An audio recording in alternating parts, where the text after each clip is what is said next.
احذف فري فاير، وترى الموضوع مش مزح عن جد، هسه راح احذفها قدامكم. اوكي وهي حذفنا اللعبه. هلا يا اساطير في فيديو جديد.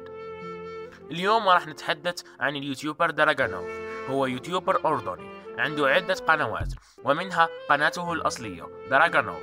كان ينزل يوميا على قنواته، لكن عنده ما يقارب الشهر او 3 اسابيع ما نزلش اي فيديو، لا في قناته الاصليه او قناه دراغونوف بلس اللي هي قناه اخوه. لذا قمت بالتحدث مع عبود اللي هو صديق دراغونوف المقرب، وراح نسأله بعض الأسئلة.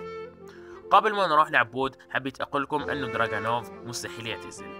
حبيت أفكركم بالفيديو اللي نزلوه دراغونوف، نروح نشوفه ونجي. لانه انا بستمتع وانا بعمل فيديوهات. لا اكيد ما راح اعتزل، وحتى لو تزوجت شو علاقه الزواج بالمحتوى؟ لو كل العالم اعتزل، لو فري فاير سكرت، راح الاقي طريقه وارجع العبها مره ثانيه، وراح نضل مستمرين بالمحتوى الاسطوري من هون للما لا نهايه.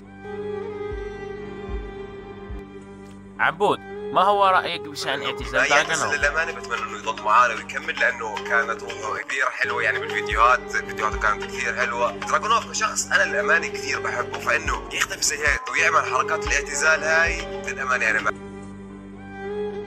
هناك إشاعات تقول أن دراغونوف عم يجهز لتزوج أو راح يبدل استديو. هذه كلها إشاعات، وأنا أظن هو راح يعود بإذن الله.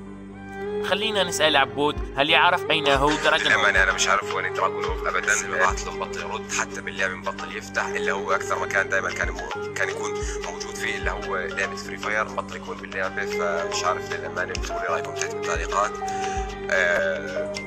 للأمانة مش عارف ايش اقول بالنسبة لموضوع دراغونوف.